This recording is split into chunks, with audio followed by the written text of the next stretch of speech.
Boa tarde a todas e todos. Queremos iniciar este debate, que é uma iniciativa da Rebrip e da plataforma chilena, ambas organizações pertencentes à plataforma América Latina Melhor, sem tratados de livre comércio. E para isso temos convidado deputados brasileiros e temos também a presença de deputados e senadores chilenos para debater e para tentar aprofundar este acordo Brasil-Chile que tanto está nos preocupando. Ele justamente é preocupante porque pode ter significados muito maiores que os que se pensa inicialmente por ser um acordo de comércio entre Brasil e um país de uma economia menor como Chile, que aparentemente seria um acordo sem gravíssimas consequências, porque nós já temos acordos através do Mercosul de livre comércio com Chile. Entretanto, a Rebrip está muito preocupada pelo que pode significar este acordo em termos de ser uma ponta de lança, uma abrir a porteira e passar mais uma boiada em termos em primeiro lugar, da soberania nacional. Nós sabemos que pode trazer enormes consequências e riscos para a soberania e a capacidade política do Estado brasileiro decidir políticas internas em função deste acordo e da possibilidade de triangulação com o Tratado Transpacífico, um acordo sim que inclui os Estados Unidos, que incluirá em breve a Inglaterra e que significa realmente uma perspectiva de uma ampliação das mais graves que se estão vendo no mundo, nos acordos comerciais e acordos de investimento.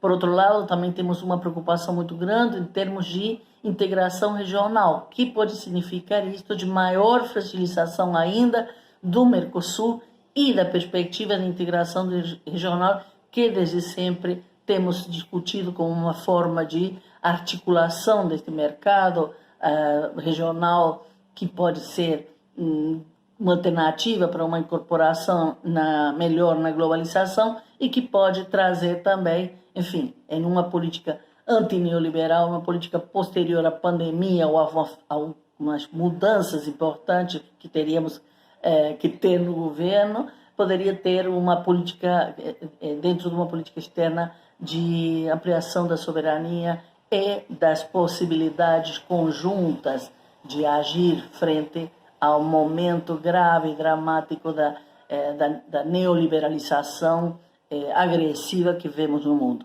Para isso, então, vamos discutir este acordo e, para isso, também vamos ter a presença de Patrício Lopes, um companheiro da plataforma chilena, muito conhecedor destes tratados, porque já eles têm um país que tem assinado que tem assinado o maior número de tratados, e, por outro lado, teremos a presença do Felipe Carvalho, que é do Médicos Sem Fronteira e membro da Rebrip, do Ademar Mineiro, que é da própria economista e assessor da Rebrip, e do Lucas Tasqueto, professor e especialista na área de comércio eletrônico e, mais ainda, de alguma maneira, da economia digital.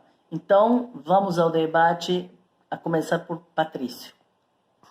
Tratar de ser lo más breve y lo más útil para ustedes posible. ¿Ya? Yo vengo de un país que es el que ha firmado más tratados de libre comercio con más países en el mundo, y que este impulso se viene haciendo desde la década del 90 del siglo pasado, y que ha tenido dentro de sus hitos la sucesiva firma de tratados de libre comercio con países de distintas partes del mundo. En un momento que fue entre el año 2015 y el año 2016, se produce un gran hito, que es la decisión de Chile de sumarse al TPP, ¿no? que como decía Graciela, en ese momento era el tratado de libre comercio más grande de la historia de la humanidad, liderado por Estados Unidos, por cierto, y del cual forman parte 3 países de América Latina, que son Chile, Perú y México, ¿ya? 3 países además históricamente, por lo menos en el último tiempo, muy cercanos a Estados Unidos. Este tratado, el TPP-11, pertenece a los tratados llamados de nueva generación, y que nos llevaron en Chile al movimiento social que en principio estaba disperso a darse cuenta por primera vez de la gravedad de lo que había pasado en nuestro país durante muchas décadas, ¿no? Porque el verdadero objetivo de los tratados de libre comercio en general y del TPP muy en particular no es el libre comercio, sino determinar cuáles son las reglas del juego y muy en particular generar condiciones favorables para el desarrollo de la actividad privada en perjuicio, en contra del interés público. Como probablemente ustedes saben, los mecanismos de retroceso, una vez que se firma un tratado de libre comercio, son tan engorrosos que se hace prácticamente imposible decir: firmé ayer un tratado de libre comercio y ahora ya no quiero seguir suscribiéndolo. Se hace muy difícil volver atrás. Y esto es especialmente importante porque nosotros en este momento, como consecuencia del estallido social que empezó en octubre del año 2019 y que es probablemente entre comillas, revolución más grande que ha tenido nuestro país en décadas, estamos en el proceso de escribir una nueva constitución. Y hemos recibido el permanente asedio, la permanente presión del gobierno neoliberal de Piñera, que además tiene apenas un 5% de apoyo ciudadano para que el Congreso vote el TPP. ¿Y por qué Piñera quiere que se vote el TPP antes de que se constituya la convención que va a escribir la nueva constitución? Porque lo que realmente le importa a Piñera y lo que realmente le importa al empresariado que él representa, vuelvo a insistir, no es el libre comercio, porque Chile ya tiene tratados de libre comercio con todos los países que integran el TPP. Lo que a ellos realmente les interesa es poner una suerte de camisa de fuerza a la posibilidad que pueda tener la convención de desarrollar políticas que vayan en favor de las grandes mayorías. Voy a poner algunos ejemplos. En el caso específico del TPP, pero esto también está contenido en los otros tratados de libre comercio que se han ido firmando en la región, es decir, existe en el caso del TLC con Uruguay de Chile, existe en el caso del TLC de Chile con Argentina, y también existe en el caso del TLC de Chile con Brasil. Hay disposiciones según las cuales, si es que los inversionistas ven afectados sus intereses o ven modificadas las reglas del juego que originalmente se habían establecido cuando el tratado se suscribió, pues bien pueden llevar a los países a tribunales internacionales, ¿no?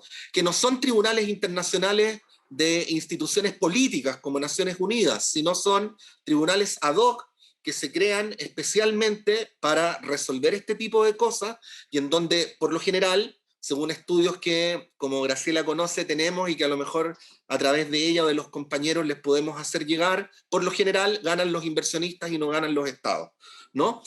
Los inversionistas sí se pueden querellar contra los gobiernos nunca pueden demandar a los inversionistas. Y cuando estamos hablando del tipo de políticas que eventualmente podrían ser objeto de demandas, estamos hablando, por ejemplo, de reformas laborales que incrementen los derechos de los trabajadores. Hablamos de políticas que le den al Estado mayor atribución en el manejo de los recursos naturales. Hablamos de políticas del Estado que puedan ir mejorando el sistema de seguridad social, si es que el sistema de seguridad social tiene algún porcentaje de propiedad privada. Y así sucesivamente. Es decir, no hay prácticamente ninguna política de carácter progresista que una vez firmados los tratados de libre comercio no sea eventual objeto de una demanda ante tribunales internacionales. Quiero decir esto en general al principio, obviamente yo sé intuitivamente, pero no tengo como claridad absoluta de cuál es el estado de la discusión en Brasil, pero quería decir estas ideas generales al principio para señalar lo siguiente, ¿no? Como nosotros somos el país que ha firmado más tratados de libre comercio en el mundo desde hace casi 30 años, uno podría decir que nosotros podríamos ser una suerte de foto del futuro de países como Brasil, ¿no? O sea, así podrían ser las cosas mañana si es que Brasil se deja llevar por este camino que afortunadamente hasta el momento no lo ha hecho. Pero evidentemente el TLC con Chile es un gran hito, y termino con esto, no hay que mirarlo como un tema aislado, porque el TLC con Brasil es la consecuencia del giro a la derecha que hace algunos años hizo el Mercosur, y que se tradujo en que Chile actuó como una suerte de puente, traspasando la lógica de los tratados de libre comercio desde la Alianza del Pacífico al Mercosur. Como no lo podía hacer con el bloque completo, primero lo hizo con Uruguay, después lo hizo con la Argentina de Macri, y luego lo hizo con Brasil cuando estaba Temer. La primera gira internacional que hace Piñera al día siguiente de asumir fue a Argentina, a reunirse con Macri, a firmar el TLC con Argentina, y a Brasil a reunirse con el entonces presidente Temer, donde firmaron el TLC con Brasil, Brasil-Chile. Entonces, ese es el cuadro general sobre el cual les quería comentar introductoriamente. Yo obviamente me quedo a disposición de lo que necesitan. Bom, muchas gracias, Patrício. Sempre estaremos em contato com a plataforma, são nossas contrapartes. Temos contrapartes em vários lugares da América Latina, em todas as Américas, na verdade. Das lutas da ALCA vem muitos contatos, né? E desde lá estamos juntos fazendo muita coisa juntos, resistindo muitas coisas juntos.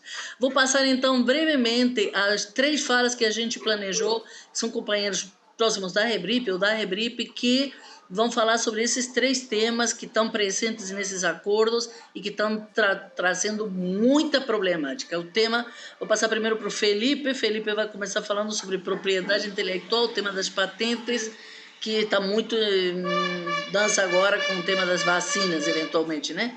Então, vamos, Felipe, adiante. Obrigado. Obrigado, pessoal. Bom, eu sou Felipe, eu sou da ABIA, Associação Brasileira Interdisciplinar de AIDS, que é a organização que coordena, dentro da Rebrip, o grupo de trabalho em propriedade intelectual, né? Um grupo de várias organizações brasileiras, são hoje 20 organizações de vários estados, né? E já há muitos anos a gente atua com esse tema, com foco no acesso a medicamentos, né? Porque desde muito cedo, aqui na sociedade civil brasileira, teve esse entendimento de que a propriedade intelectual ela é um grande obstáculo para as políticas de acesso gratuito a medicamentos, né? E a gente viu isso muito claramente no caso da AIDS, né? O estabelecimento da política de acesso gratuito a medicamentos de AIDS foi colocado em risco, todos os anos é praticamente colocado em risco, porque são criados monopólios de propriedade intelectual sobre os medicamentos. E agora, com o Covid-19, a gente está vendo isso a nível global novamente, né? Talvez uma crise até pior do que a crise de medicamentos de AIDS, porque com as vacinas a gente vê essa escassez que é artificial, né? A gente tem capacidade de produção no mundo, e o que impede essa capacidade de ser usada são o controle das tecnologias que as empresas multinacionais conseguem obter com direitos de propriedade intelectual. Então, todos os acordos que lidam com propriedade intelectual têm um impacto muito grande em saúde pública, né? Isso precisa ficar bem claro desde o início. E é importante a gente pegar um pouco o histórico, né? Porque até o início dos anos 90, os países tinham a liberdade de escolher que campos tecnológicos iam estar sujeitos às regras de propriedade intelectual e quais não estariam, né? E muitos países, inclusive, optavam por não incluir bens essenciais nas regras de patenteamento, né? Então, medicamentos, alimentos. Brasil, vários países europeus excluíam essas tecnologias do patenteamento, porque sabiam que isso poderia ser muito prejudicial às políticas públicas. Mas, a partir de 96, quando teve um acordo global, o acordo TRIPS, né, da OMC, não tinha mais essa liberdade. Todo mundo tinha que reconhecer as mesmas regras para todos os campos tecnológicos, né? Só que, mesmo assim, teve uma certa resistência dos países em desenvolvimento, né? De, pelo menos, ter algumas salvaguardas de saúde pública, ter algum espaço, não permitir um avanço tão grande das regras de patenteamento, digamos assim. E aí, a partir dos anos 2000, entrou toda essa lógica dos acordos comerciais, né? Para tentar avançar em territórios que ainda não tinham sido ocupados com a criação da OMC e do acordo TRIPS, né? Então, a gente viu uma série de gerações de acordos comerciais tentando ampliar ainda mais as regras de patente para ter cada vez mais controle sobre as tecnologias de saúde na mão de poucas empresas. E a gente viu principalmente, né, os acordos da União Europeia, tem vários aqui que não dá para numerar, mas sem dúvida nenhuma o TPP, que foi esse acordo que o o colega do Chile comentou, foi o pior acordo que a gente já viu em termos de propriedade intelectual, né? Ele trouxe as primeiras versões do TPP, para vocês terem uma ideia, eles propunham, inclusive, que métodos cirúrgicos fossem patenteáveis, ou seja, a forma como um cirurgião opera uma pessoa poderia ser protegida por uma patente e outro cirurgião não poderia operar aquela pessoa daquele modo, né? De tanto que eles queriam ampliar a aplicação dessa lógica da propriedade intelectual. Então, a lógica é muito essa, né? Não é você facilitar o comércio, é você ter mais controle sobre as tecnologias, né? E a ideia das empresas é patentes em células, patentes em tudo que vocês possam imaginar para criar um bloqueio tecnológico. No fundo é isso, né? Quanto mais a gente abre essas portas, mais a gente fica refém tecnologicamente dessas empresas. E também é um suicídio, obviamente, para as políticas sociais que precisam desses bens essenciais de uma forma mais acessível, mais gratuita e tudo. Então, o TPP foi o pior acordo já visto em termos de propriedade intelectual. Tinha várias propostas muito nocivas para as políticas públicas de saúde. Felizmente, houve um enfrentamento muito grande da sociedade civil global, assim, a gente contribuiu muito aqui na América Latina também, mas, enfim, ao redor do mundo teve muita pressão contrária a essas regras de propriedade intelectual no TPP, e quando os Estados Unidos abandonou a negociação, os países que sobraram, eles decidiram suspender essas regras de propriedade intelectual. Então, isso foi uma vitória, mas, assim, é uma vitória frágil, porque essas regras estão suspensas, mas elas podem voltar, né? Especialmente se os Estados Unidos tiver, como às vezes acontece, alguns rumores de que os Estados Unidos poderia voltar para o TPP. Então, é como se estivessem congeladas ali, mas ainda são uma ameaça que está ali no canto, né? Mas ainda podendo ser ressuscitada. Então, a nossa preocupação com essa estratégia que a Graciela descreveu, né, das negociações com o Chile, é justamente do Chile trazer para os países da América do Sul, porque se a gente olhar o acordo Brasil-Chile, um dos pontos no capítulo de propriedade intelectual é harmonizar as regras, né? Então, o Brasil harmonizando regras com o Chile e o Chile estando vinculado ao TPP, caso as regras ruins de propriedade intelectual voltem a valer no TPP, né, o Brasil também tem essa porta de entrada, abre essa brecha. Então, toda uma luta histórica da sociedade civil se perde, né, se a gente cria essa brecha agora, né? E eu não estou falando aqui... são regras que realmente podem desmoronar políticas do SUS que a gente tem, que já estão num estado precário por falta de financiamento, por outros fatores, mas a gente já tem exemplos claros de que, né, os monopólios eles podem desmoronar políticas públicas por completo e tirar totalmente o direito que as pessoas têm à saúde, né, e a ter o tratamento gratuito. Então, não é possível abrir essa brecha, seria um retrocesso histórico. E, além disso, como o colega do Chile também falou, nesse acordo Brasil-Chile, a gente vê que propriedade intelectual aparece na parte de investimentos. E isso é um risco muito grande, porque, como ele falou, né, o capítulo de investimentos, a lógica é que qualquer situação em que as empresas se sintam seus investimentos ameaçados, elas podem levar para tribunais privados internacionais, que já tem uma lógica, né, totalmente pró-iniciativa privada. E a gente já viu isso na área da saúde, realmente muito perigoso. A Ucrânia, por exemplo, eles têm isso, eles têm um acordo comercial que tem capítulo de investimento e propriedade intelectual está ali. E o que aconteceu na Ucrânia? Quando eles tiveram uma crise de tratamento de hepatite C, muito recentemente, eles tentaram comprar genéricos para atender a população, para tratar a doença no país. E aí uma empresa que tinha uma patente acionou essa cláusula e processou a Ucrânia, uma causa de 800 milhões, demandou do governo da Ucrânia 800 milhões de dólares, dizendo que o fato do governo da Ucrânia tentar comprar genérico para tratar a hepatite C no país era uma ameaça aos investimentos. Era uma ameaça aos investimentos e, por causa da propriedade intelectual, o governo da Ucrânia poderia ser processado. Então, isso fez o governo da Ucrânia parar de comprar genéricos e limitar muito o tratamento da população. Muita gente morreu por causa disso.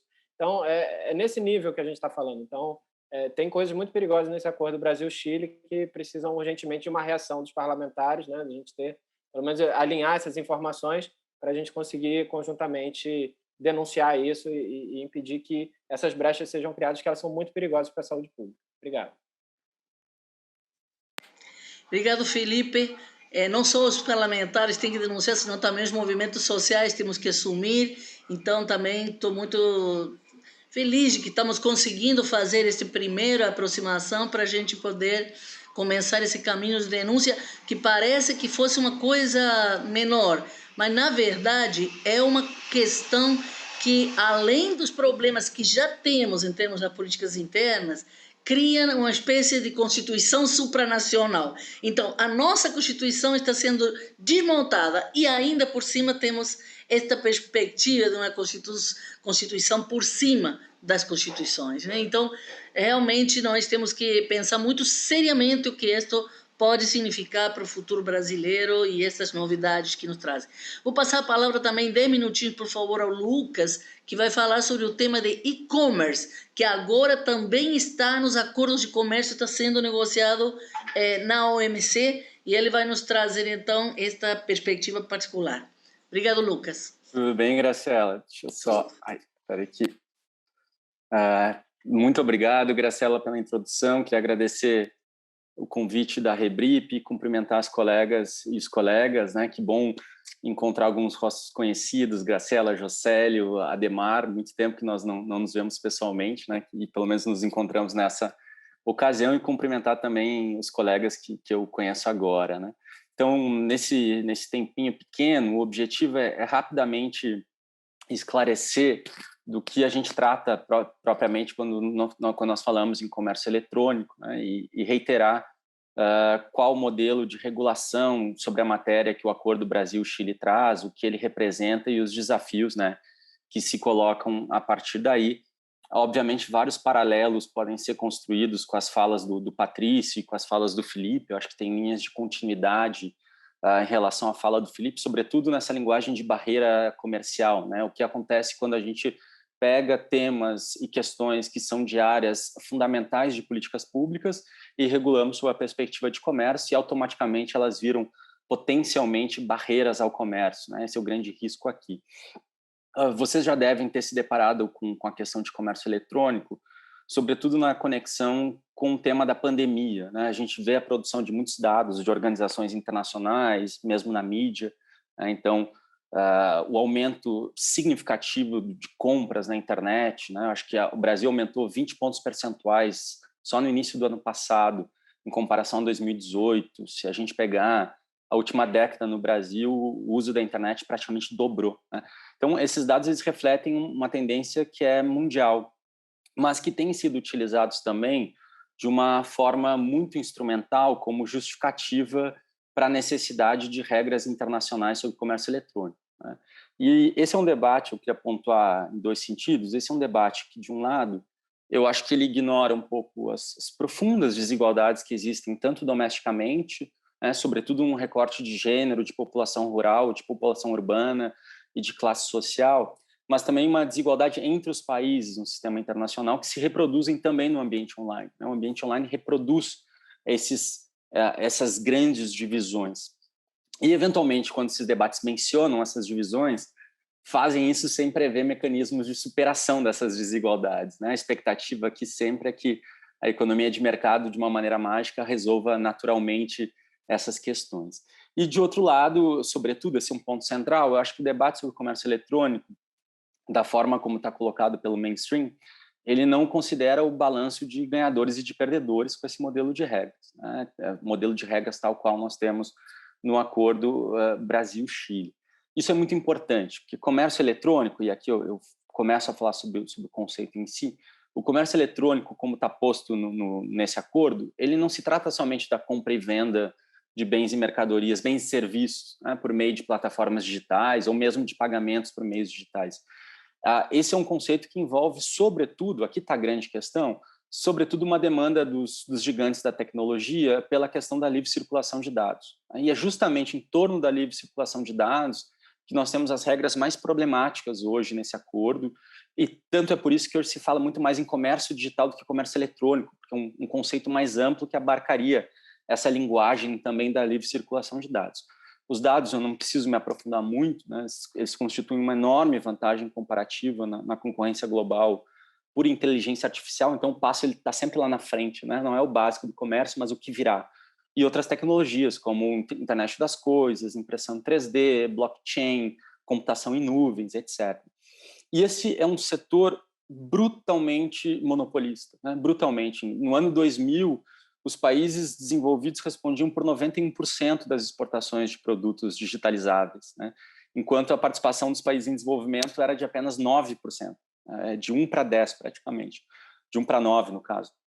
Hoje, pouca coisa mudou, com exceção da China, óbvio, né? Então, a situação não mudou de uma maneira mais significativa, e 3 países, 3 blocos, né? China, Estados Unidos e União Europeia, respondem sozinhos por 80% do comércio eletrônico internacional. Então, essas gigantes de dados, que incluem aí plataformas de longa data, como a Google, a Amazon, Facebook, para incluir as chinesas, né? Alibaba e Tencent, eles já possuem uma quantidade violenta de dados que podem ser transformados em novos produtos e serviços de dados de valor agregado. Esses novos produtos e serviços geram ainda mais dados, o que cria um movimento cíclico, né, de perpetuação de poder de mercado dessas empresas. Então, nesse setor, como setor altamente concentrado, quem larga na frente, justamente essas empresas que eu mencionei, tende a consolidar a sua posição, e basta a gente ver hoje o debate sobre antitrust nos Estados Unidos e também na Europa. Então é interessante a gente se perguntar de que forma esses interesses impactam nessa regulação, né? Por que eu comecei falando das empresas para depois falar da regulação? Porque, via de regra, a posição de um país em negociações de comércio sobre regulação da internet, de dados, em acordos de comércio, né? É um tema que vem fora de comércio e depois é trazido ao comércio, é geralmente influenciado pela sua abordagem regulatória doméstica. E aqui é importante a gente mencionar os Estados Unidos, né? Os Estados Unidos têm uma dinâmica de formular essa regulação pensando na consolidação da sua posição de liderança na economia digital, né? Num primeiro momento reagindo ao avanço chinês. Então, a gente pode colocar um rótulo geral de que há aqui, por parte dos Estados Unidos, a defesa de um mercado digital aberto, que garanta e aumente, inclusive, os ganhos de escala das suas empresas, né? Muitos analistas vão falar de consenso do Silicon Valley, né? Um conjunto de regras que foi desenhado a partir de um processo longo de lobby do Vale do Silício no governo dos Estados Unidos e que se consolidou, vejam só, no TPP, né? E aqui eu chego no mesmo tema dos meus colegas, né? Quer dizer, o conjunto mais avançado de regras, e avançado eu digo na lógica liberal, não avançado em termos progressistas, mais avançado de regras sobre o comércio eletrônico, ele é consolidado no primeiro momento no TPP, né, por influência pura e tão somente praticamente dos Estados Unidos. Claro que a gente tem outros atores importantes ali, né? Ali você tem uma linguagem de fluxo de dados, uma linguagem vinculante, né? E é interessante fazer esse cruzamento porque gera a possibilidade de jogar para a arbitragem internacional, como o colega Patrício mencionou no início da sua fala. Essa linguagem, esse conjunto de regras, no primeiro momento mirava a China, né? Mas ela também tem o condão de chutar a escada, como a gente fala em outras áreas do comércio, de outros países, em especial países em desenvolvimento. E aqui a gente tem desde regras que passam pela proibição definitiva da cobrança de tarifas aduaneiras sobre transmissões eletrônicas, né? Vejam, a gente está falando de uma economia digitalizada, uma economia que vai se pautar por transmissões eletrônicas, que vai se pautar industrialmente por impressão 3D. A gente não sabe o que espera da gente.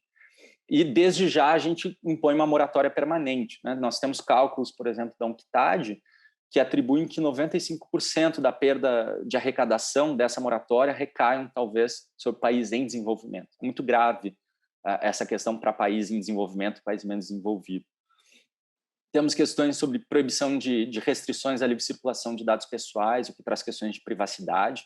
Muitas vezes, regulamentos domésticos de proteção da privacidade e proteção de dados pessoais foram lidos como barreiras disfarçadas ao comércio internacional e, portanto, passíveis de serem questionadas internacionalmente. Proibição de requisitos, de restrições de requisitos de localização de servidores, né, o que envolve políticas de países que protegem dados sensíveis, como dados governamentais, dados de saúde pública, né, que exigem localização de servidores nacionais, isso pode ser questionado, e um sistema muito permissivo de proteção de dados pessoais. Esse, digamos, é o mapeamento geral do que é o modelo TPP de comércio eletrônico, né?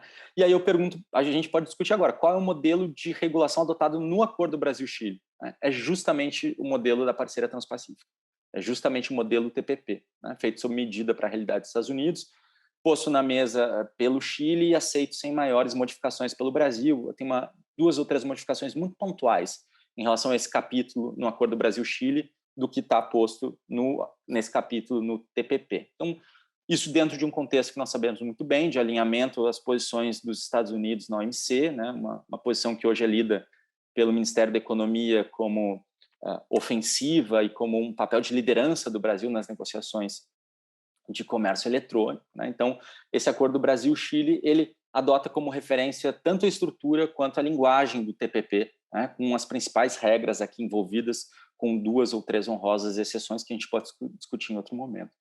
E aí a gente pode se questionar, por fim, né? Acho que o que explica essa posição ofensiva do Brasil, né? Eu li alguns comentários de colegas analistas que estudam a OMC, mas que não são brasileiros, e dizem, nossa, a gente vê a posição do Brasil hoje, e quem lê a posição do Brasil parece que o Brasil é uma potência digital, né? Quer dizer, o que explica o Brasil, né, ter uma posição tão ofensiva e tão liberal em termos de comércio eletrônico? O Brasil, primeiro, não está envolvido numa malha de acordos como está o Chile, né, de tal maneira que a gente poderia, em algum momento, dizer, olha, não importa assinar mais uma, porque já assinou demais. Não é o caso do Brasil. Tá? O Brasil não tem interesses ofensivos, porque não é um grande exportador de serviços e bens por meios eletrônicos. O Brasil tem alguns nichos nos quais ele é competitivo, mas são poucos, né? Alguns nichos de software, direitos de autor, medicina diagnóstica, fintechs, e se encerra um pouco nessa estrutura. Então, os países em desenvolvimento tendem a ser fornecedores de dados pessoais, né? Eles não controlam esses dados, tampouco têm capacidade de processamento de dados, né? A despeito, por exemplo, do Brasil ser talvez o 2º ou 3º país do mundo, né, com mais usuários em redes sociais.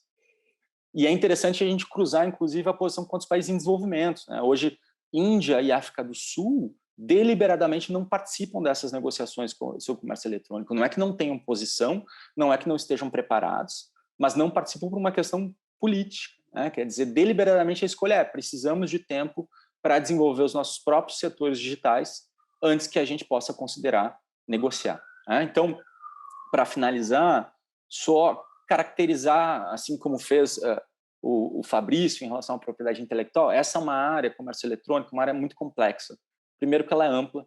Segundo, que ela é muito técnica, né, com vários temas envolvidos. A gente tem questões de comércio de bens, questões de comércio de serviços, telecomunicações, com questões importantes sobre neutralidade da rede, propriedade intelectual, comércio e desenvolvimento.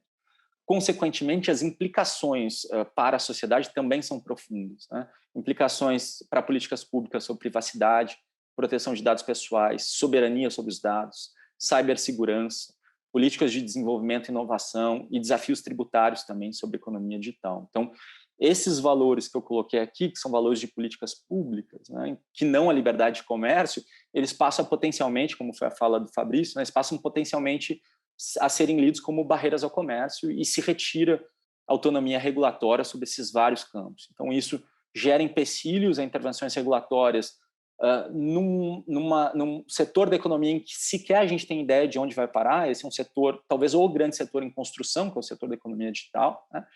Sem contar, a gente pode discutir impactos regulatórios também, com uma regulação doméstica no Brasil de proteção de dados pessoais, com a LGPD, e um marco super liberal e de inspiração norte-americana em comércio internacional. Isso pode nos colocar também à mercê da litigância internacional, da arbitragem internacional em alguns acordos, né? E esse acordo em particular, Chile-Brasil, ele tem um potencial, tem uma potência de abrir precedentes perigosos, né? Porque ele pode ser utilizado como justificativa para consolidar esse modelo regulatório em outros acordos de comércio. A Graciela lembrou no início da fala dela, né, quer dizer, isso está sendo negociado hoje na OMC. Né? E a posição do Brasil é exatamente essa posição que está hoje no acordo Brasil-Chile, com questões ainda mais profundas. Né? Se a gente tomar esse acordo em comparação com o acordo Mercosul-União Europeia, eu faço coro também a Graciela, esse acordo é muito mais profundo. Ele traz regras muito mais liberais do que traz propriamente o acordo Mercosul, União Europeia, e, como eu falei, impacta de maneira significativa uma série de políticas públicas e políticas de inovação que podem ser tão importantes num cruzamento com outros campos também, como o próprio campo de propriedade intelectual. Obrigado, Graciela. Obrigado a você, Lucas. Foi excelente. Eu acho que nos abre essa janela de preocupação enorme com este setor, que não é comércio eletrônico que está se discutindo. Eu acho que é a economia digital no seu conjunto, que entrou nessa janela de oportunidade que era a OMC e os acordos. E esse acordo, com cara de pouco importante, Brasil-Chile, um país próximo, é pouca coisa, parece, né? Quem vai dar importância a esse acordo? Pois o perigo que está encerrando é justamente esses modelos que traz, que são e que se transformarão em ponta de lança para novos acordos bem mais perigosos, né? Inclusive, já o da União Europeia-Mercosul nos preocupa, mas este também traz uma preocupação, nos lembra muito os velhos tempos da ALCA, que não conseguiram entrar e que agora estão usando uma estratégia bem mais inteligente do ponto de vista deles e muito mais perigosa para nós, né? Então, queria passar também, com um pouco de tempo, vamos tentar terminar 4 horas, porque eu sei que os deputados estão aflitos com o tempo e para que depois possam falar. Vejo que está a Ana Prestes também presente, que é uma companheira que conhecemos de velhos carnavais. Imagino, Ana, que você esteja ainda próxima do MCT, então me parece que também é importante a presença dos movimentos sociais. Temos o Antônio, que é do grupo da Diplomacia pela Democracia, e que também é um grupo importante, que está criando um debate substantivo sobre o que pode ser um processo pós este desmonte, que muito bem ficou ontem e anteontem claríssimo com a sabatina ao nosso ministro de Relações Exteriores, esta vergonha internacional. Mas, enfim, então, queria passar agora a palavra a Ademar e também pedir, então, que seja o mais sintético possível. Ademar é nosso super conhecedor, está com a gente desde 15, 20 anos atrás na Rebrip, então conhece perfeitamente todos os acordos e também podemos ter aqui, então, e oferecemos isso para os deputados, um grupo, uma rede, um conjunto articulado com outros países de pessoas que estão trazendo essas diversas especialidades, essas visões particulares, e agradeço muito ao Lucas que trouxe esta nova questão que se incorpora muito recentemente aos acordos comerciais, né? E agora, para Ademar, então, mais a questão das compras de governo, que tiveram muita importância para a gente defendê-las com relação às políticas, sobretudo agrárias, e que agora se abre essa nova perspectiva também perigosa. Ademar, adiante.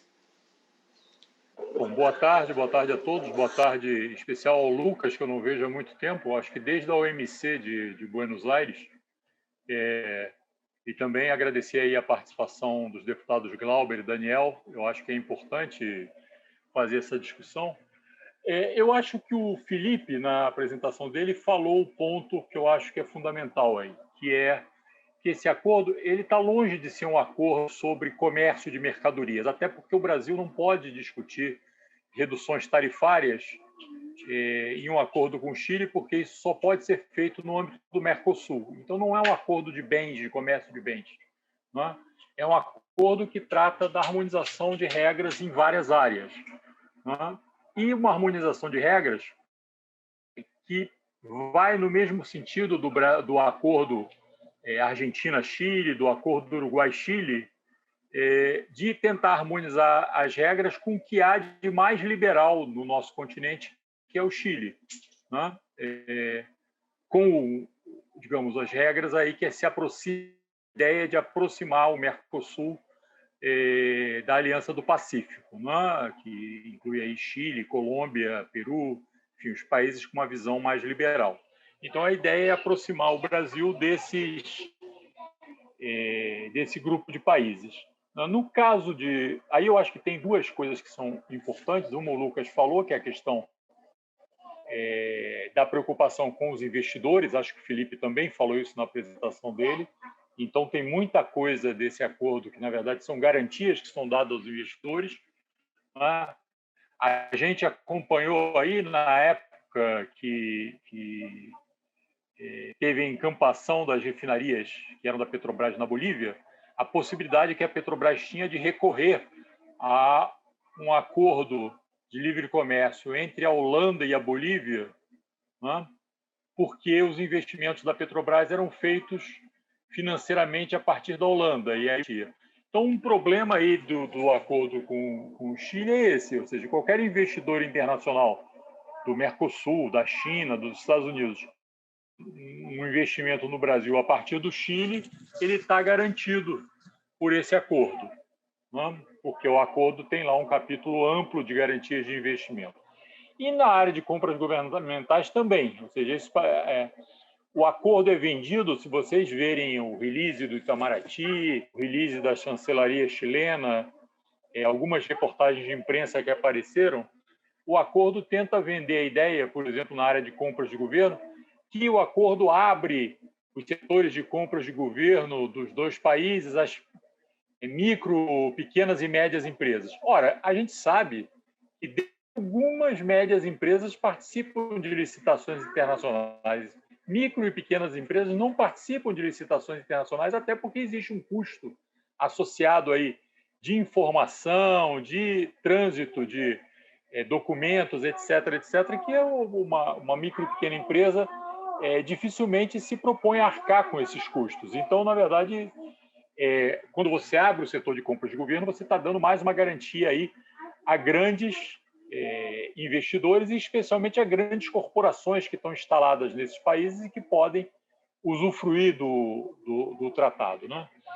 E os dois grandes problemas, para ser resumido, na área de compras do governo, são sempre os mesmos. Está no acordo Brasil-Chile, está na proposta que o Brasil está apresentando no OMC de liberar a área de compras de governo, está no acordo com a União Europeia, está no acordo com a EFTA, né? São sempre duas questões diz respeito à utilização das compras de governo como instrumento de possibilidade de desenvolvimento. Então, vamos citar o caso da Petrobras. A Petrobras quer usar compras de governo, como fez em determinado momento no passado, para desenvolver a indústria naval brasileira, ou a indústria do fornecimento de peças, de fornecimento de equipamentos para a indústria. Se o acordo de compras de governo ele envolve também empresas públicas, porque ele pode envolver o nível federal apenas, pode envolver empresas públicas e pode envolver os níveis subnacionais. Se ele envolve empresas públicas, você está tirando essa possibilidade de utilizar empresas públicas dentro de uma estratégia de desenvolvimento. Por quê?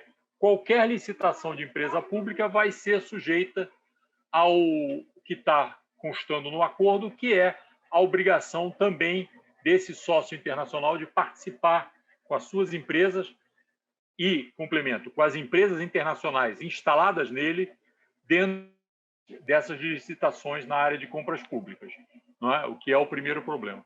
E o segundo problema é exatamente, como eu já citei, a questão dos níveis submunicípios. Se você estende a participação de empresas internacionais também nas licitações, significa que esses estados e municípios não poderão, e daí o que a Graciela falou a respeito de agricultura, não poderão utilizar um sistema de compras públicas para fazer política de desenvolvimento local, né? Política de desenvolvimento no seu âmbito, né, de atuação. Então, se uma prefeitura, não é, quer comprar peixe, não é, comprar pescados para fornecer para a merenda escolar dos pequenos pescadores de Belém e região, do entorno de Belém, não vai poder fazer isso porque vai ter que concorrer, por exemplo, com os grandes pescadores chilenos, não é? Porque eles vão estar com a licitação aberta à sua participação também. Não é? Isso é um problema, não é um problema no acordo Mercosul. Significa que os europeus vão poder concorrer na área de leite, não é? Com eventuais fornecedores brasileiros, não é? Que poderiam fornecer, por exemplo, para a merenda escolar. Não é? Então, o grande problema dos acordos de compras públicas, seja Brasil-Chile, seja Brasil, Mercosul, União Europeia, seja Mercosul e os países do EFTA, seja a cláusula que o Brasil está aderindo aí, o capítulo lá de compras governamentais da OMC e as propostas que vão ser feitas aí, dizem respeito também a esse ponto da possibilidade de usar compras para propostas de desenvolvimento dos níveis subnacionais, não é? E, no caso brasileiro, isso, de fato, viola, inclusive, a questão da autonomia dos níveis subnacionais, ou seja, você está empurrando goela abaixo de estados e municípios a participação dessas empresas dos países que estão garantidos pelos acordos nas suas próprias licitações. Então, para ser absolutamente curto, esse é o grande problema da violação da autonomia dos níveis subnacionais, fazer as suas políticas de compra, as suas políticas de desenvolvimento local, eu acho que também é fundamental. Super obrigada, Ademar. Eu acho que ficaram assim várias problemáticas para isso que nós falamos que é um pontapé inicial nestas possibilidades de debater mais profundamente esses acordos, o que significa, os perigos que estão colocando para nós e lembrar simplesmente que foi a ALCA e toda a negociação e toda a movimentação dos movimentos sociais no início dos anos 2000 que criou o famoso ciclo, que teve muita responsabilidade, muita levantamento assim, de ânimos de movimentos sociais para toda uma etapa de avanço dos direitos e que eu acho que é importante, então, que levemos muito a sério essa discussão do livre comércio e do que significa, já para a nossa convalida Constituição, já tão apoiada agora por esses, enfim, desde Temer e todo este processo de golpe que vivemos. Queria agora, então, dar a palavra um pouquinho para os deputados e depois fazer umas pequenas intervenções, perguntas ou comentários, se alguém quiser, e tentar encerrar, tipo, 4 e pouquinho, né, no máximo possível. Então, em princípio, eu dou a palavra para o Glauber e depois para o deputado Daniel Almeida. Obrigada.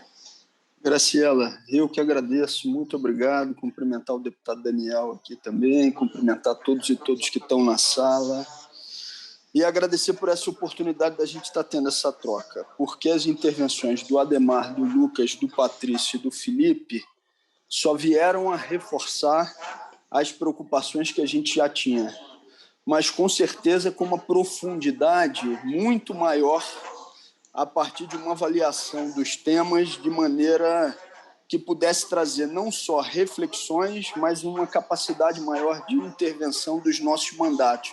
Eu acho que tem algum microfone que está aberto que está dando um retorno aqui. Se puderem... Ah, tá joia. Obrigado, Graciela. E traz essa convicção do caminho que a gente tem a percorrer, que é longo ainda, né? Eu queria me ater a determinados elementos táticos, mas antes disso falar dos 3 argumentos prioritários que, antes de ouvir os demais, foram reforçados e com muitos outros elementos que foram aqui trazidos, né?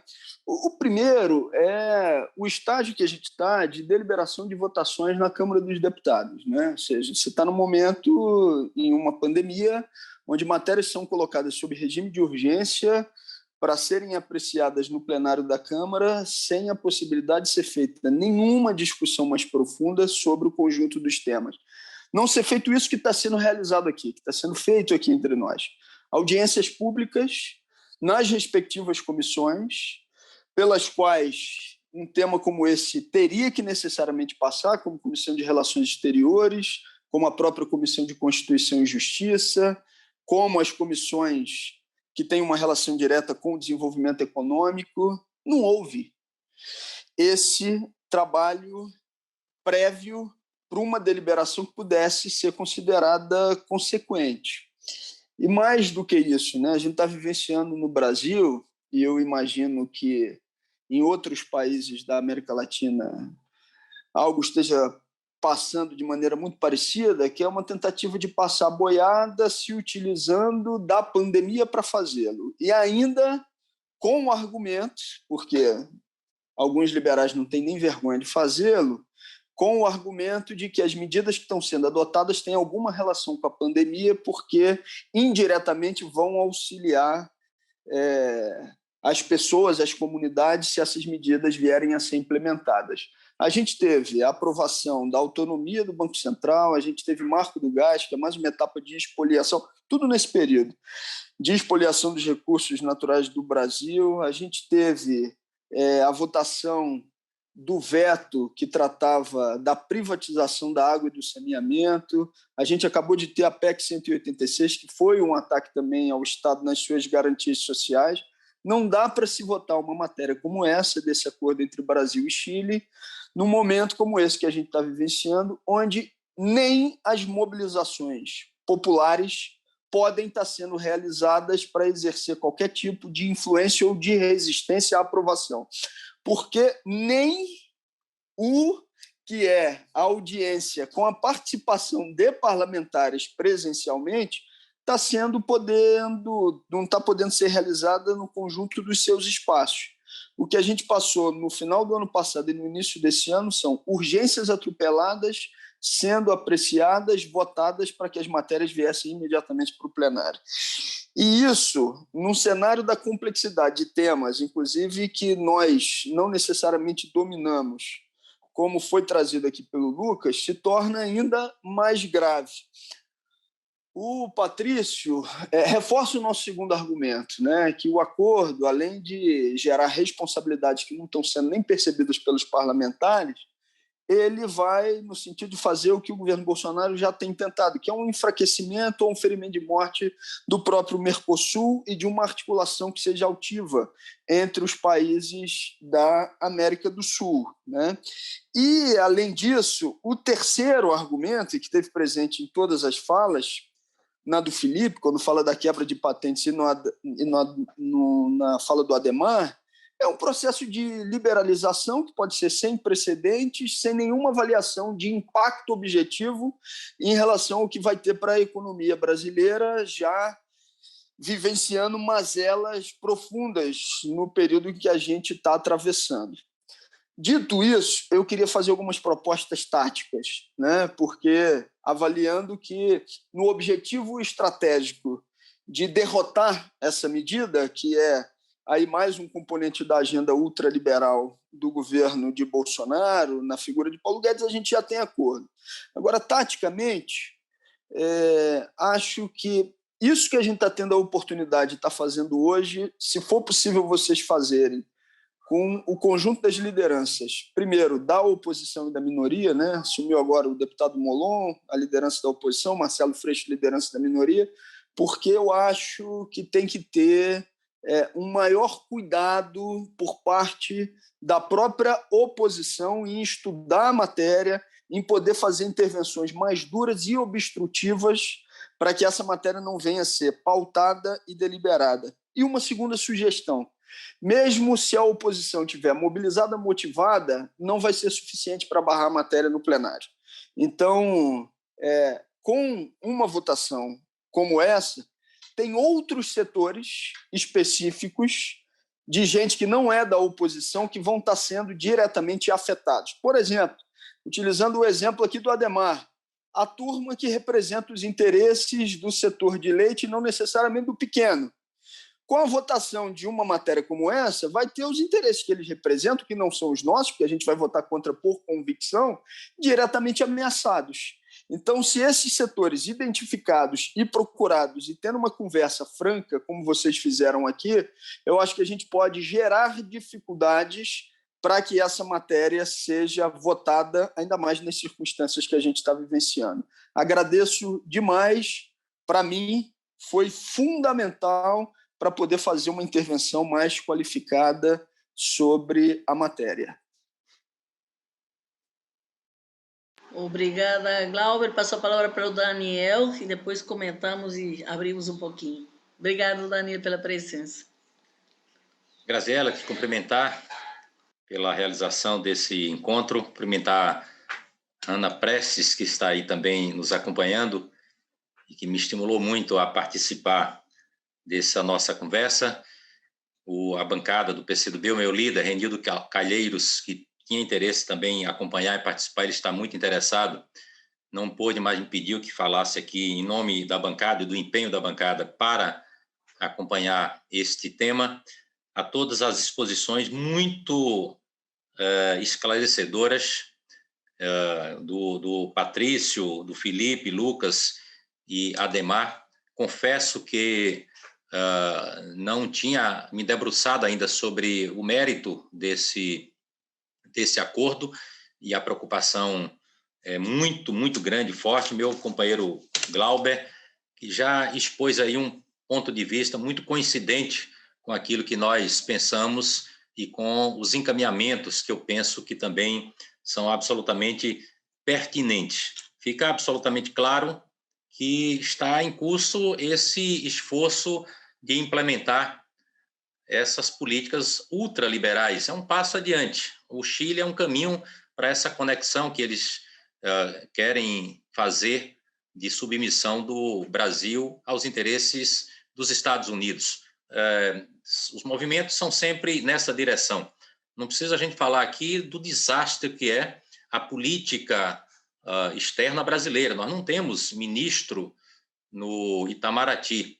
Nós temos um destruidor, desconstrutor de qualquer política que minimamente preserve os interesses nacionais. O interesse nacional está longe disso. E o Chile é uma espécie de escola para esse pensamento que está em vigência no país hoje, né? Quando o Guedes fala do Chile, ele fala assim como uma referência. É evidente, é uma escola que ele tenta copiar algumas coisas, mesmo que coisas que já estão defasadas há 3, 4 décadas. Na reforma da Previdência, tentaram fazer isso, implementar a chamada capitalização, exatamente olhando para o modelo do Chile. É uma tragédia que a gente está vivendo, né, nesse período recente. Esse é um acordo feito ali em 2009, se não me engano, né? E agora eles querem dar esse passo adiante. Nós não temos qualquer justificativa para fazer isto com os métodos que estão adotando no funcionamento da casa.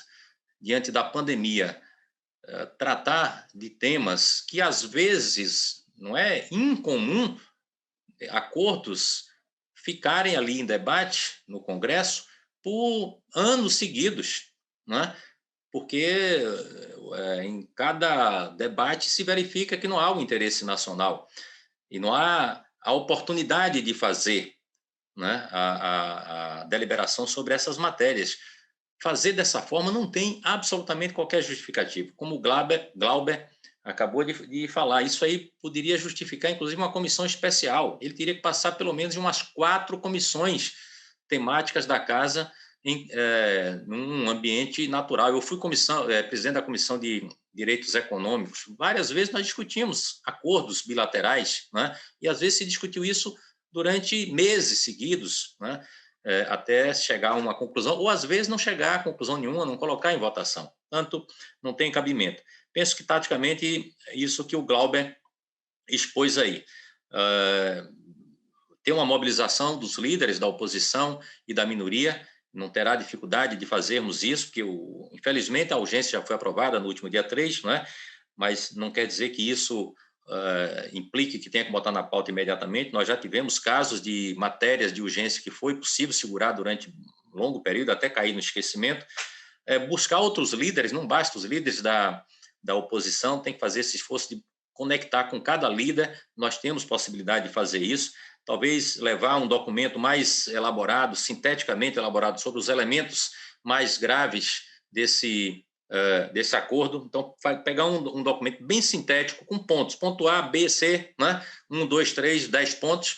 A gente pode fazer disso uma distribuição mais ampla, levar, inclusive, à mesa da Câmara, e fazer essa movimentação do que as entidades do movimento social têm feito. Implica em direitos trabalhistas, questão de gênero, questão de liberdade, uma opção de coisas. Então, os movimentos sociais têm muito acesso e mesmo nas redes virtuais pode chegar a cada gabinete. E esta pressão do movimento social sempre surte muito efeito, tem muito impacto ali. O tempo é curto. Nós estamos nessa espécie de janela de tratar da pandemia, pelo menos essa próxima semana, talvez até o dia 15, por aí, nós tenhamos condições de tratar de temas relacionados à pandemia, né? E, nesse tempo, nós devemos aproveitar o máximo de contato com líderes, com parlamentares, abordando esse assunto e fazendo ver que esse conteúdo não serve aos interesses do Brasil. Estamos absolutamente associados a isso, a bancada está integralmente comprometida com essa batalha.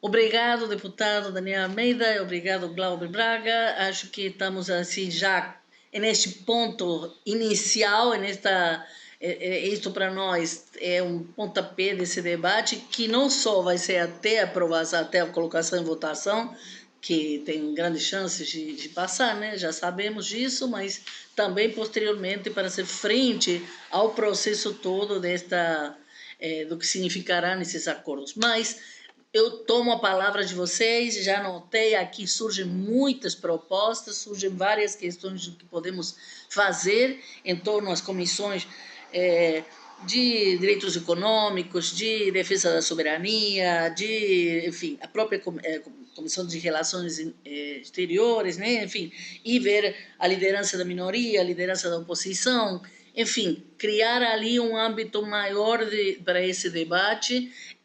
Também a proposta que você levanta, Daniel, sobre o documento sintético com pontos-chave, que nós podemos até tomar desta própria debate que está sendo gravado e que aí pode dar-nos um insumo assim bastante fácil, porque está muito já esmiuçado de alguns pontos e colocar alguns mais, como eu trazia antes da sua chegada, falando sobre o processo de integração regional e tudo o que vai significar para essa fragmentação da integração regional, essa dissolução das possibilidades regulatórias de um grupo grande de países.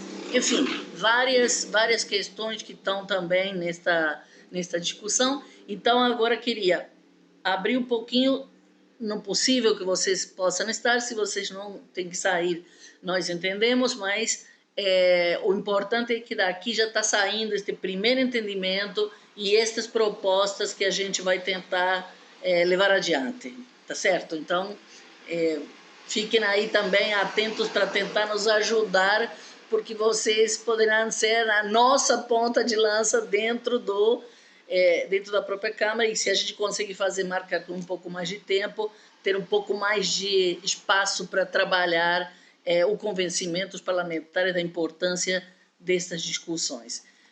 Abro, então, uns minutinhos, 3 intervenções, se alguém quiser comentar, ou perguntar, ou fazer, enfim, algum debate. Quem quiser, pode levantar a mãozinha aqui, que eu estou vendo todo mundo. Jocélio, Antônio. Já Antônio levantou a mão. Vicente, Ana, não estou vendo, mas está aqui também. Quem mais quiser, se não, pelo chat. Antônio. Obrigado, Graciela. Obrigado a todos e todas que estão aí. Acompanhando as falas, né, chama atenção para isso que o deputado Glauber mencionou, né, que eles estão passando a boiada em vários campos, né, tanto o arcabouço fiscal, né, eles estão constitucionalizando uma série de coisas, e a PEC 186, o Banco Central Independente, a lei do câmbio, mas eu chamo atenção para, no âmbito internacional, isso, eu não sabia disso, que eles puxaram de última hora esse tratado de livre comércio com o Chile, fiquei também um pouco preocupado, achando estranho esse negócio aparecer agora, e como acho que o Lucas explicou, né, pelo que eu entendi, então ele é uma ponta de lança, ele avança coisas que o Brasil entrega em uma série de temas e que posteriormente isso pode ser usado como padrão para outros acordos, né? Então, apesar do Chile ser um país que o nosso comércio com o Chile, eu imagino que seja relativamente pequeno, isso é bastante perigoso, pode parecer uma coisa mais acessória, mas serve como precedente.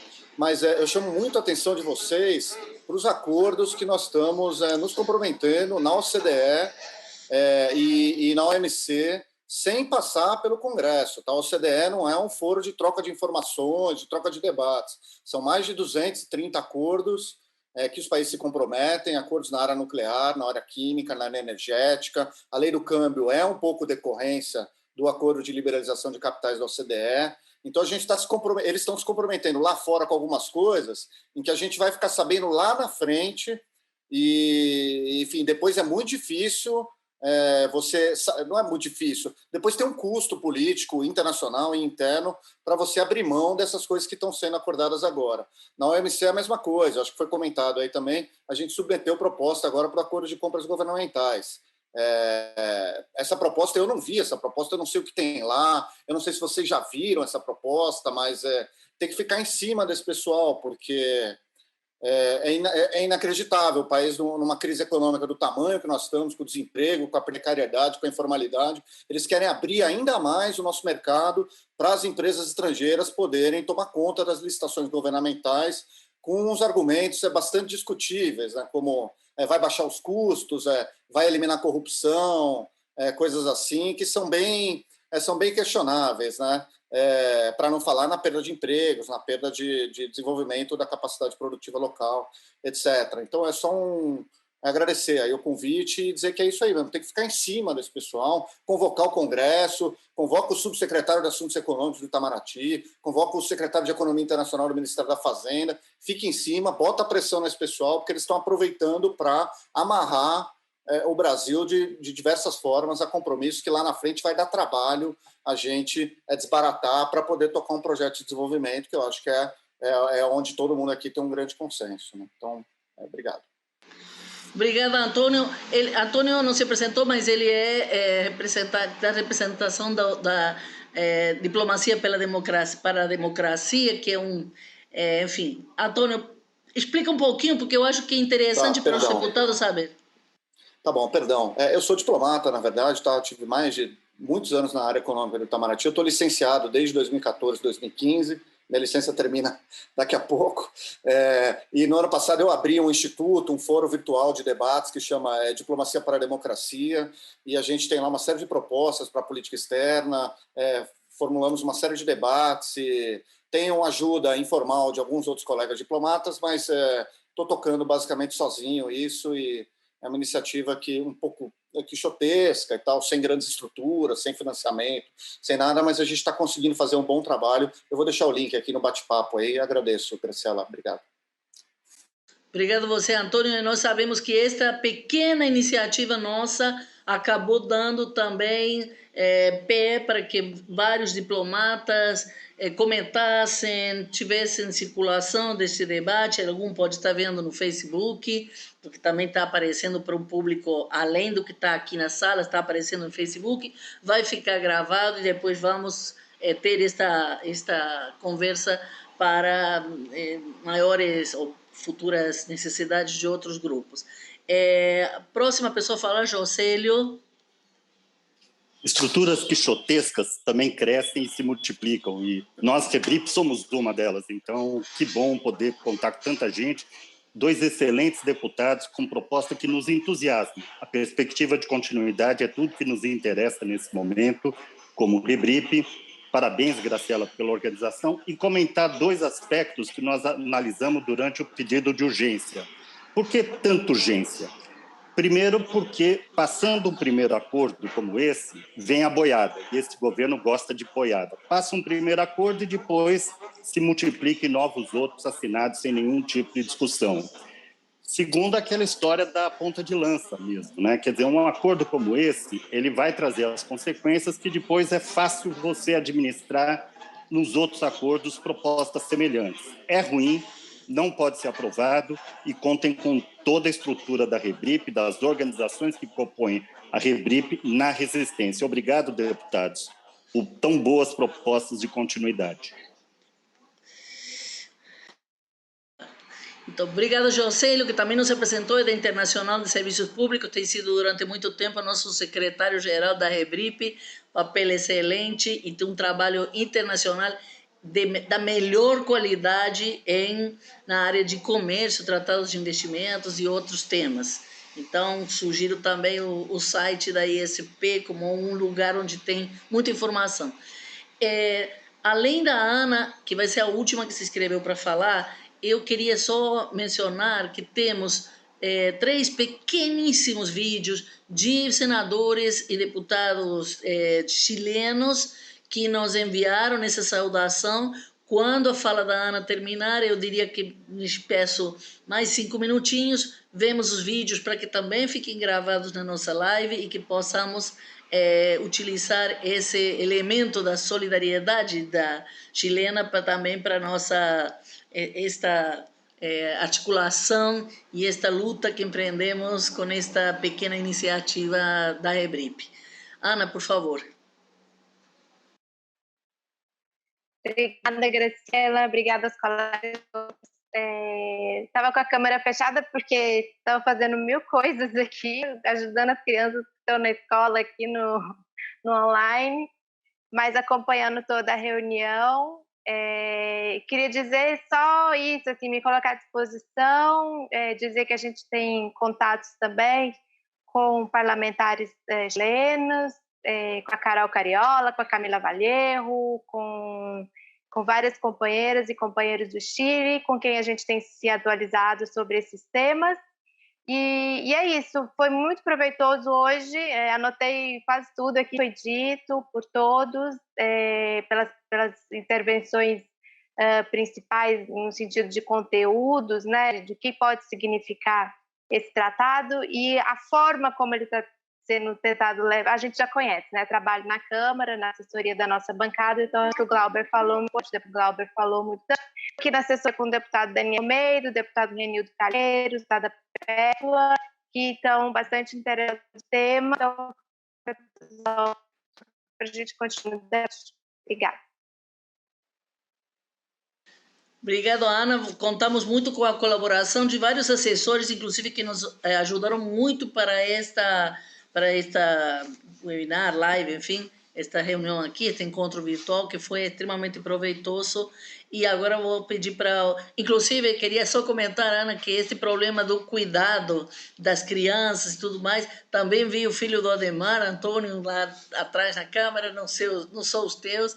Enfim, toda a discussão que isso traz, e queria só mencionar que a ISP justamente tem, nesse momento, um manifesto pela reconstrução, para reconstruir a organização social do cuidado, um manifesto internacional que também se encontra na página da ISP, da Internacional de Serviço Público, e que também merece muito da nossa atenção. Aproveito para todas as propagandas nossas, porque eu acho que esse tema, lamentavelmente, para as mulheres, toca de uma forma fundamental, mas tem alguns homens que também estão se tocando com esta questão.